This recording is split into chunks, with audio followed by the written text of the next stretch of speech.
What's up everybody? In this video, I will be going over how I prep my E34 for my first autocross event. I will also be showing all 5 of the runs that I made and give feedback and pointers on what to expect at your first autocross event. Please stay tuned and enjoy.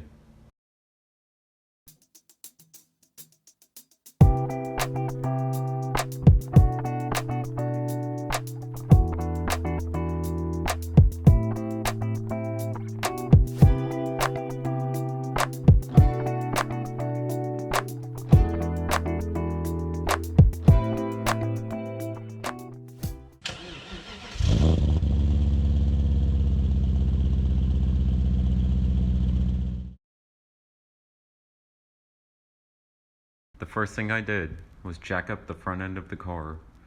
I checked the steering and suspension components for any signs of wear or damage that could possibly make the car unsafe or unpredictable. It is also important to check the condition of your tires and brakes. Next, I checked my exterior body and trim pieces and looked for anything that was loose and could possibly fall off while I was on the track. Here, I found my front bumper to be loose and missing the front mounting clips.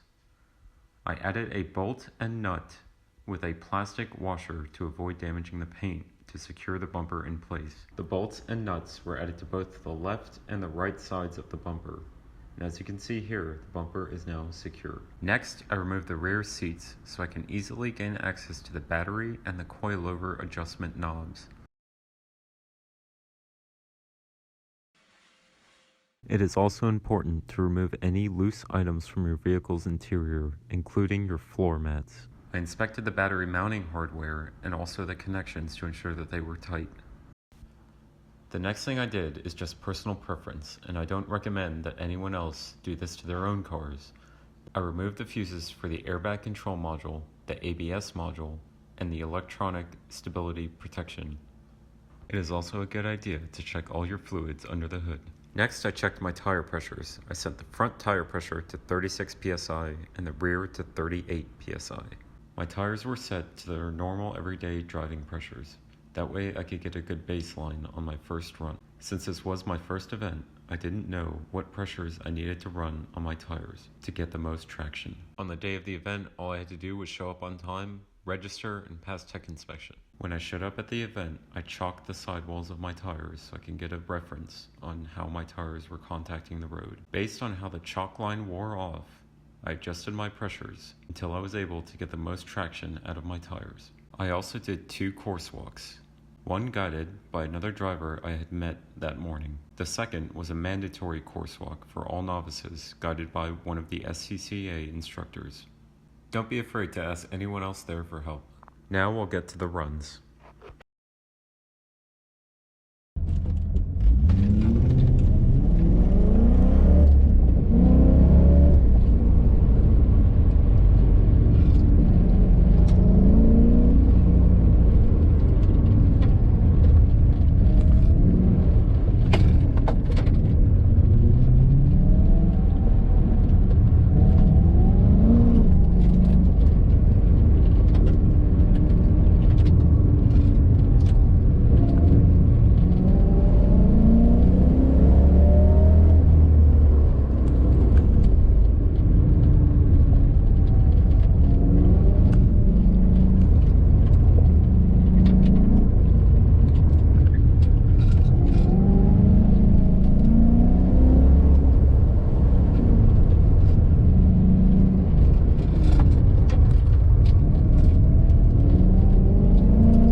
Overall, I would rate my first autocross experience as a 10 out of 10.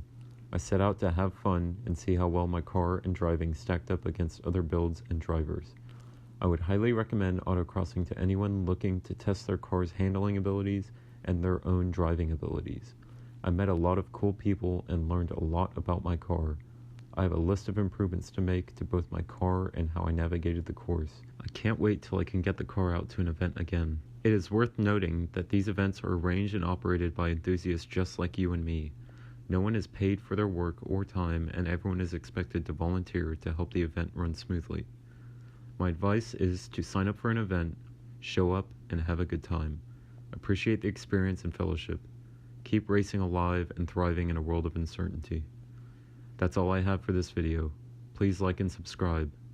If you've made it this far, thank you for watching. See you next time.